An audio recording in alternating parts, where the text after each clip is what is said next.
हमारा खास शो बाजार आज और कल में आपका स्वागत है। इस खास शो में हम आपको बताते हैं आज का मार्केट का पूरा एक्शन और साथ ही कल का बाजार कैसा रहने वाला है, कल आपको कहां पर कमाई के मौके मिलने वाले हैं, ये हम आपको बताते हैं। तो आज आपकी तैयारी कराने के लिए हमारे साथ हैं जी बिजनेस के मैनेजिंग एडिटर अनिल सिंघवी। हमारे साथ एक खास मेहमान है HDFC सिक्योरिटीज के वीके शर्मा साहब और साथ ही मेरी पूरी रिसर्च टीम तैयार है आपको अलग अलग रिसर्च बताने के लिए।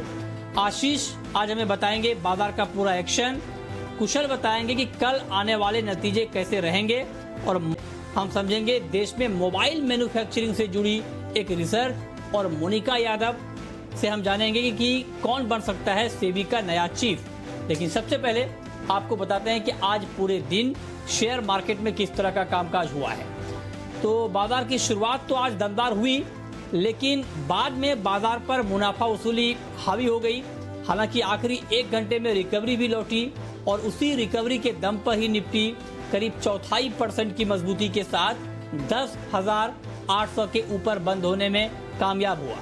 हालांकि निफ्टी बैंक में आज कमजोरी देखी गई और निफ्टी बैंक आज 300 अंकों से ज्यादा टूटकर बंद हुआ।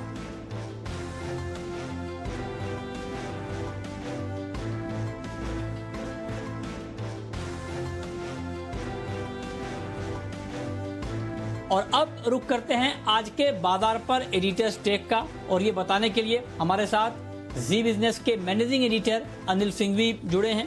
अनिल जी, बहुत बहुत स्वागत है आपका। आज बाजार में तेजी तो रही, लेकिन ऊपरी स्तर पर एक मुनाफा वसूली भी हमने देखी। कुल मिलाकर आज के कारोबारी सत्र पर आपकी क्या राय है?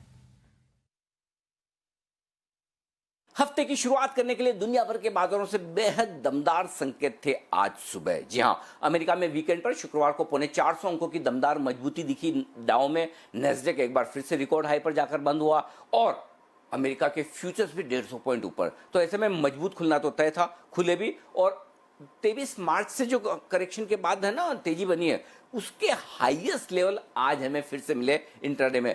निफ्टी 10,900 के बेहद करीब पहुंचा है और वहां से थोड़ी सी प्रॉफिट बुकिंग जरूर आई है। बैंक निफ्टी भी 22,650 के नजदीक पहुंचा और वहां पर प्रॉफिट बुकिंग आई। तो आज शुरुआत बेहद दमदार हुई, उसके बाद थोड़े ऊपर और गए, लेकिन जो प्रॉफिट बुकिंग आई वो बैंक निफ्टी से आई, बैंकिंग शेयरों से आई। क्यों? क्योंकि वीकेंड पर है ना आरबीआई गवर्नर साहब का एक बयान था, उन्होंने एक कोई प्रोग्राम में भाषण दिया और उनका ये कहना था कि एनपीए की समस्याएं बढ़ सकती है, प्लस मोरेटोरियम बढ़ाना भी पड़ सकता है। तो उन्होंने बैंकिंग शेयरों के लिए जो कुछ कहा वो थोड़ा सा है ना बैंकिंग शेयरों का मूड बिगाड़ रहा था। और आज कमजोरी की शुरुआत बैंकिंग शेयरों से ही हुई और बैंक निफ्टी आप देखिए करीबन 1.5% करीबन नीचे जाकर बंद हुआ 22,000 के बेहद करीब।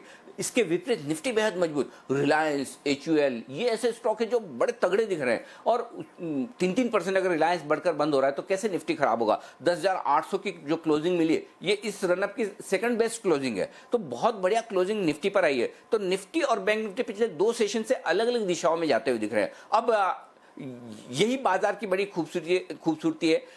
एक और जहां ग्लोबल संकेत मजबूत है जिसकी वजह से बाजार चल रहे हैं, दूसरी ओर एफआईज और घरेलू फंड्स की तरफ से शुक्रवार को भी आज भी थोड़ी बिकवाली ऊपरी स्तरों पर होती हुई दिखी है। तो फ्लोज थोड़े से ठंडे पड़ रहे हैं, तो ऊपर से प्रॉफिट बुकिंग आ रही है और नीचे ग्लोबल मार्केट्स आपको लगातार सपोर्ट देते हुए नजर आ रहे हैं। तो बेहद इंटरेस्टिंग रहा आज का एक्शन, जहां बैंकिंग शेयरों में, फाइनेंशियल कंपनियों के शेयरों में थोड़ी प्रॉफिट बुकिंग आई, लेकिन बाकी ब्रॉडर मार्केट अभी भी चुस्त दुरुस्त और मजबूत नजर आ रहा है।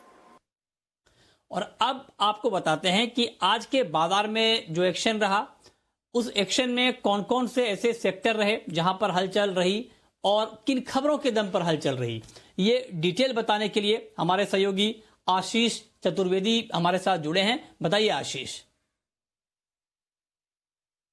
देखिए, अच्छे अंतर्राष्ट्रीय संकेतों के चलते बाजार में तेजी के साथ शुरुआत हुई। हालांकि दिन के दौरान अगर आप देखें तो निफ्टी बैंक की जो वीकनेस है वो कहीं ना कहीं बाजार पर हावी होती हुई नजर आई। फिर भी जो दिग्गज 2 स्टॉक हैं, एक HUL, दूसरा रिलायंस इंडस्ट्रीज, यहाँ से निफ्टी को खास सपोर्ट देखने को मिला, जिसके चलते 10,800 के ऊपर जो क्लोजिंग है वो संभव हो पाई। लेकिन निफ्टी बैंक देखें तो वहाँ पर वीकनेस कुछ ज्यादा नजर आई। हालांकि दिन के दौरान काफी ज्यादा गिरावट देखने के बाद भी अगर आप देखें तो 22,000 जो कि एक अहम सपोर्ट माना जा रहा है, जिसके नीचे अगर निफ्टी बैंक फिसलता है तो वीकनेस साफ नजर आएगी। उसके ऊपर क्लोजिंग देने में निफ्टी बैंक सफल हुआ। क्विकली वो स्टॉक्स देख लेते हैं जहां पर आज के सत्र में जो है मंदी की पोजीशंस बनती हुई नजर आई। सबसे पहले आप देखिए सेल, यहाँ पर ओपन इंटरेस्ट जो 18% बढ़ा, नतीजे तो अच्छे देखने को मिलते हैं, लेकिन जो डेट को लेकर कंसर्न्स है वो बाजार में हावी होते नजर आए। बायोकॉन यहाँ पर शुरुआती सत्र में हमने देखा था कि कोरोना वायरस की जो दवा लॉन्च की है, जिसके चलते तेजी देखने को मिली थी, हालांकि ऊपरी स्तर से स्टॉक में गिरावट देखने को मिली और ओपन इंटरेस्ट भी 9% बढ़ा, यानी यहाँ पर भी जो है मंदी के सौदे बनते हुए नजर आए।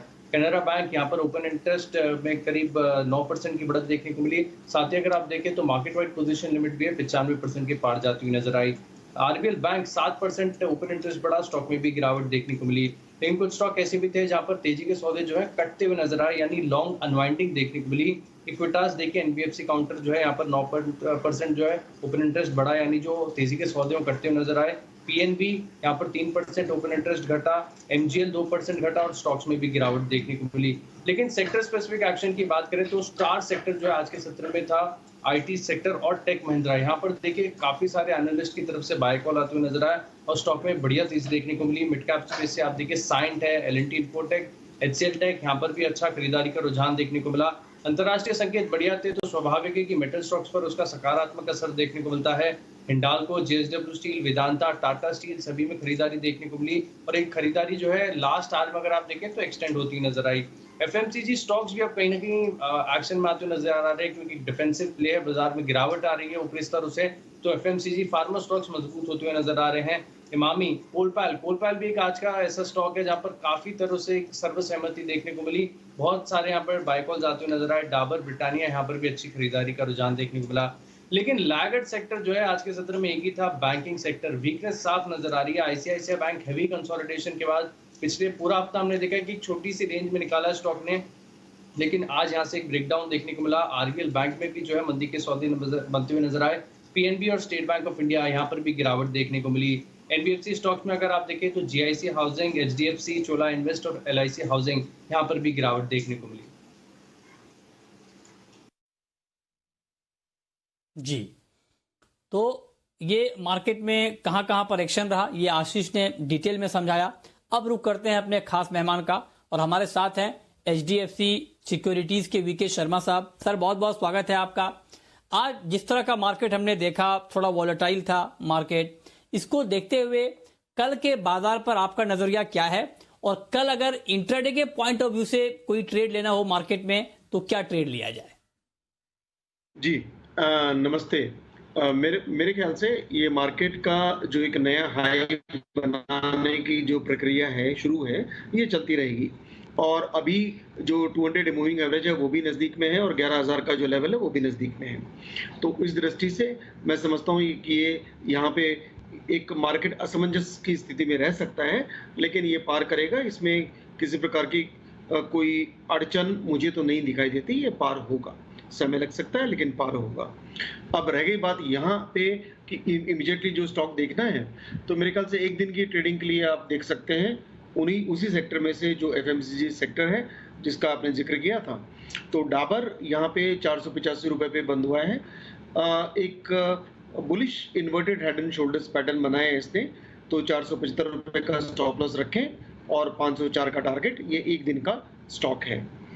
और लगे हाथ में एक पोजिशनल ट्रेड भी बता देता हूँ मृत्युंजय, और वो है कॉलगेट। ये भी ऑब्वियसली उसी सेगमेंट में से है जो एसेंशियली एफएमसीजी है। यहाँ पे एक बुलिश फ्लैग पैटर्न देखने को मिला है कॉलगेट के अंदर। वॉल्यूम्स भी काफ़ी अच्छे थे और 200 दिन का जो मूविंग एवरेज है उसके ऊपर भी ये स्टॉक निकला है। तो एक नई शुरुआत कॉलगेट ने की है काफ़ी करेक्शन के बाद।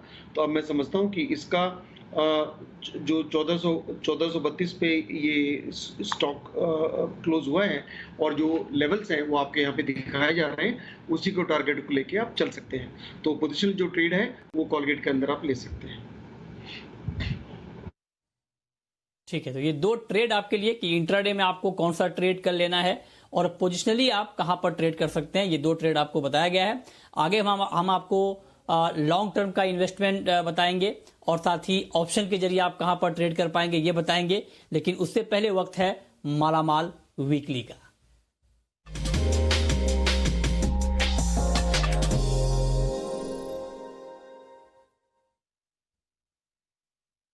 और आज मालामाल वीकली में आपको एक दमदार शेयर केएसबी पंप्स ये सुझाया गया था। शेयर के लिए क्या है तेजी की वजह, एक बार फिर से आपको सुनाते हैं। केएसबी लिमिटेड या केएसबी पंप्स जिसे कह सकते हैं, ये है वो स्टॉक जहां पर आपको आज रिसर्च के साथ देखना चाहिए खरीदारी करने के लिहाज से, लॉन्ग टर्म में इन्वेस्टमेंट के लिए।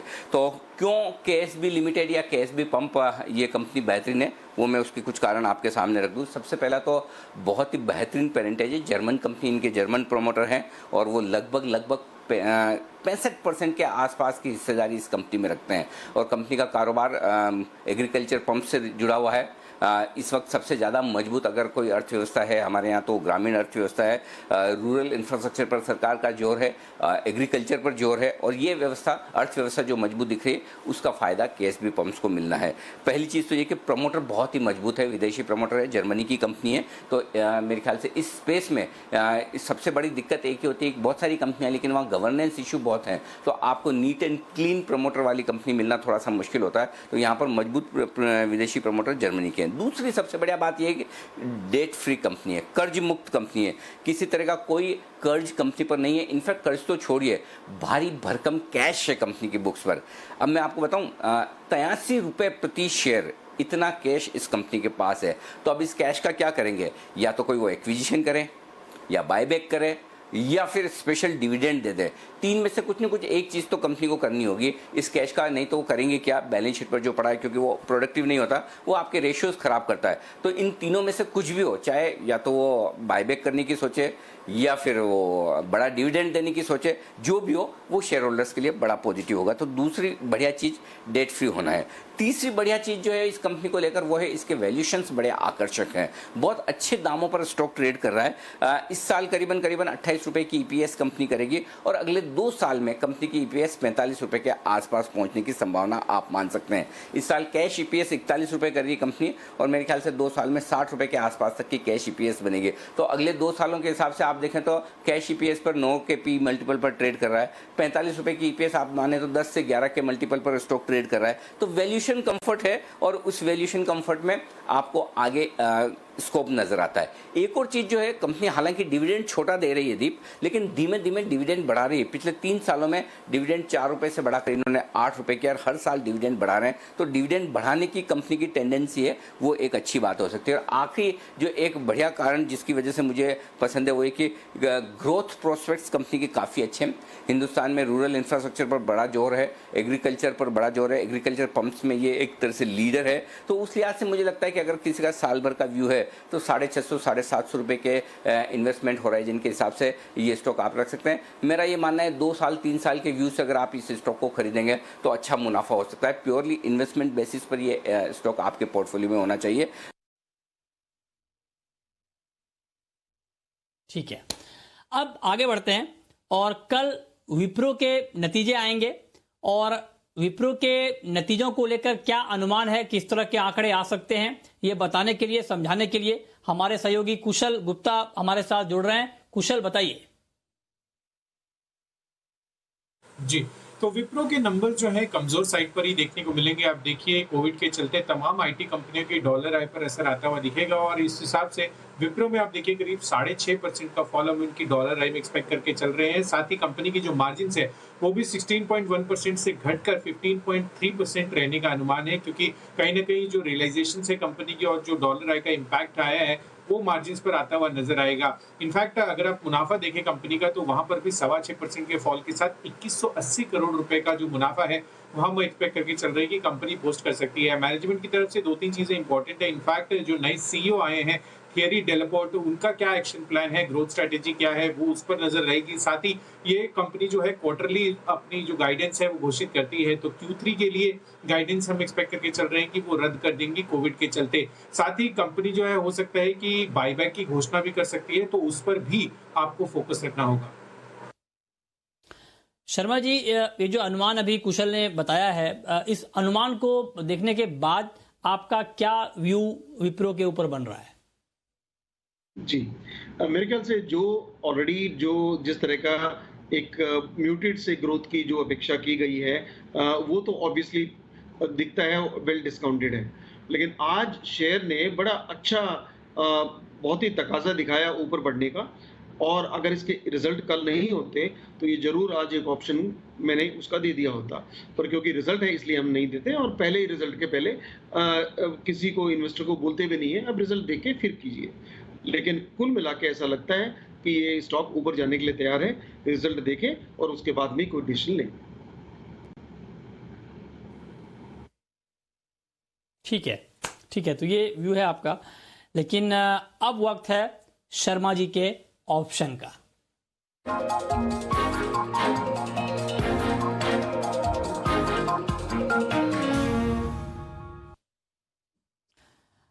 सर बताइए, अभी ऑप्शन का जिक्र आप कर भी रहे थे, तो कल के मार्केट में ऑप्शन के जरिए कहां पर ट्रेड लेना ठीक रहेगा?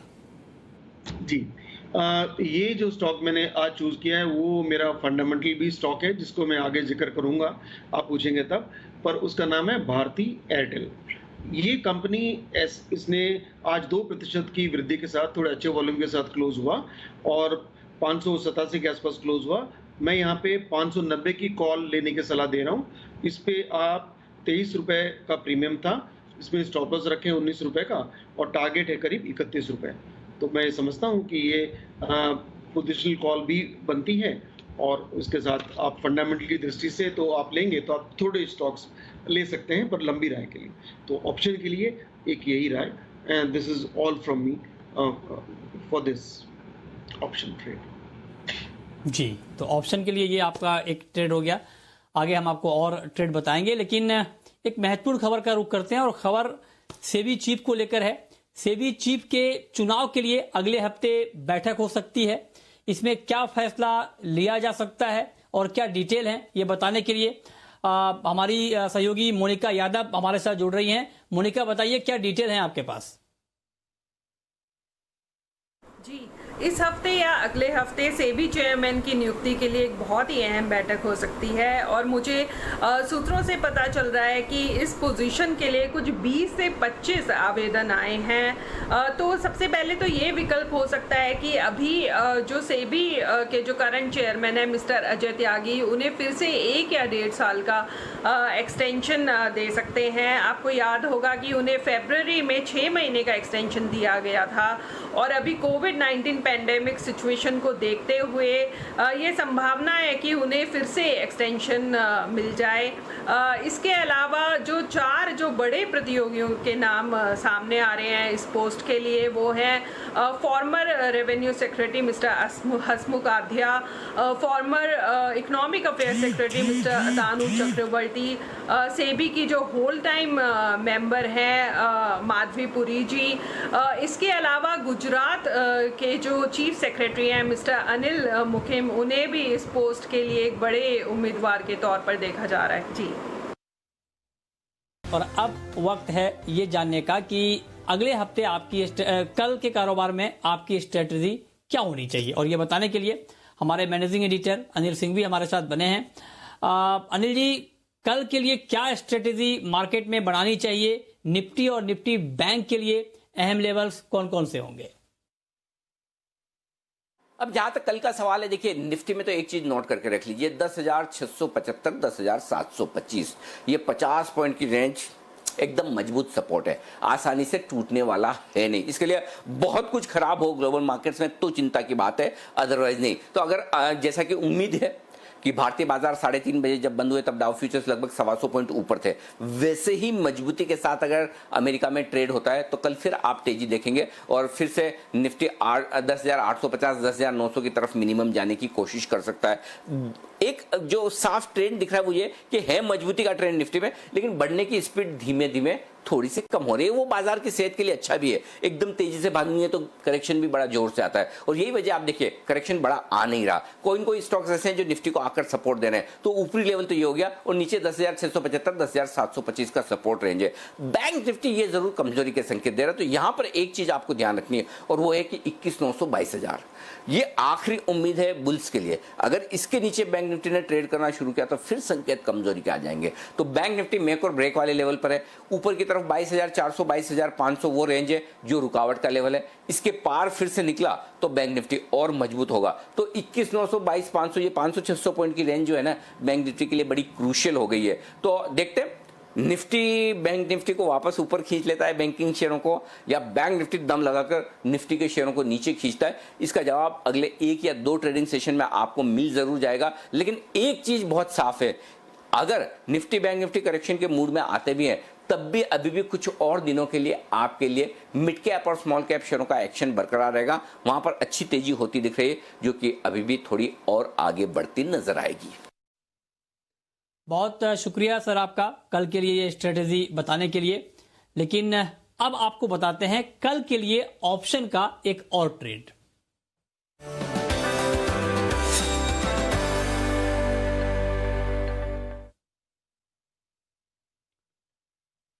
और ऑप्शन का ये ट्रेड बताने के लिए हमारे साथ हैं kiranjadhav.com के सीईओ आशीष केलकर साहब। आशीष जी, बहुत बहुत स्वागत है आपका। बताइए सर, आपके हिसाब से कल ऑप्शन में कहां पर ट्रेड लिया जाए? गुड इवनिंग मृत्युंजय जी। देखिए, बहुत ही एक्शन पैक भरा दिन रहा है और कुछ स्टॉक में हमने ये भी देखा है कि बहुत गिरावट भी आई थी और कुछ स्टॉक में हमने देखा एक अच्छा उछाल भी आया था। लेकिन उसमें से एक स्टॉक जो मेरे रडार पर है वो है रैमको सीमेंट। देखिए, रैमको सीमेंट का अगर हम ओवरऑल चार्ट स्ट्रक्चर देखते हैं तो बहुत बड़े कंसोलिडेशन को है ना, इसको ब्रेकआउट मिलते हुए हमने आज के क्लोजिंग बेसिस पर देखा है। और जिस तरह का वॉल्यूम आज बनते हुए देखा है तो मैं मानता हूँ बहुत ही बेहतरीन रैली स्टॉक में आते हुए हम देख पाएंगे। इसीलिए मैंने रैमको सीमेंट का एट द मनी कॉल 670 रुपए का कॉल बाय करने की रिकमेंडेशन मैं दे रहा हूं। अभी 670 का जो कॉल है उसका प्राइस, क्लोजिंग प्राइस है करीबन 33 का क्लोजिंग प्राइस है। इसमें खरीदारी करने की सलाह है। स्टॉप लॉस रहेगा 24 रुपए का और मेरा लक्ष्य रहेगा 45 रुपए का। जी, ओके, ठीक है। अब शर्मा जी सर, आपसे एक आखिरी इन्वेस्टमेंट पिक की, अगर कोई लंबे समय के लिए इस बाजार में निवेश करना चाह रहा है तो उनको कहां पर पैसा लगाना चाहिए, कहां पर निवेश करना चाहिए? जी, मृत्युंजय, जिक्र मैं पहले ही कर चुका हूं और उस कंपनी का नाम है भारती एयरटेल। ये लंबे समय के लिए क्यों? इसलिए नहीं कि लंबे समय को बहुत ज़्यादा रिटर्न मिलते हैं, बल्कि लंबे समय में इसलिए क्योंकि यहाँ पे विजिबिलिटी काफ़ी अच्छी है। इस लॉकडाउन के दौरान के अंदर भी ये इनके जो डेटा नेटवर्क है वो उसमें कंजम्पशन बहुत होता है। पूरी टेलीकॉम इंडस्ट्री अच्छा कर रही है। रिलायंस काफ़ी बढ़ चुका है, तो भारती एयरटेल अभी 2nd नंबर का टेलीकॉम प्लेयर है इंडिया में, और इंडिया के बाहर अफ्रीका में भी कई देशों के अंदर ये है। तो हम यहाँ पे 31% इसका रेवेन्यू है और मार्केट शेयर। और अच्छी बात यह है कि इसने जो ग्रोथ है, आरपूज वो बढ़ रहे हैं, तो करीब 16% की वृद्धि इन्होंने 19-20 में दिखाई, जो अच्छी बात है। आगे चल के भी हमारा ये संभावना है, कंपनी का खुद भी गाइडेंस है कि 200 रुपए तक इनके आरपूज शॉर्ट टर्म में पहुंच सकते हैं, लंबे समय में उससे भी ज़्यादा। हम सिर्फ 14% लेके चल रहे हैं वृद्धि, तो भी मैं समझता हूँ कि ये स्टॉक करीब यहाँ से 15 से 17% वृद्धि देने के लिए सक्षम है। तो करंट भाव पे 587 है, 590 से नीचे तक करीब 560 तक इसको खरीद सकते हैं, और 685 हमारा टारगेट है, जो आपको साल भर में या उसके पहले ही मिल सकता है। तो ये कंपनी ऐसी है जो शॉर्ट और लॉन्ग टर्म दोनों में ही अच्छी है। जी, बहुत शुक्रिया शर्मा जी आपका और आशीष केलकर जी आपका, और साथ ही मेरी पूरी रिसर्च टीम का बताने के लिए कि आज का बाजार कैसा रहा, क्यों रहा, और कल का मार्केट कैसा रह सकता है, कहां पर कमाई के मौके बन सकते हैं। तो फिलहाल इस बुलेटिन में इतना ही।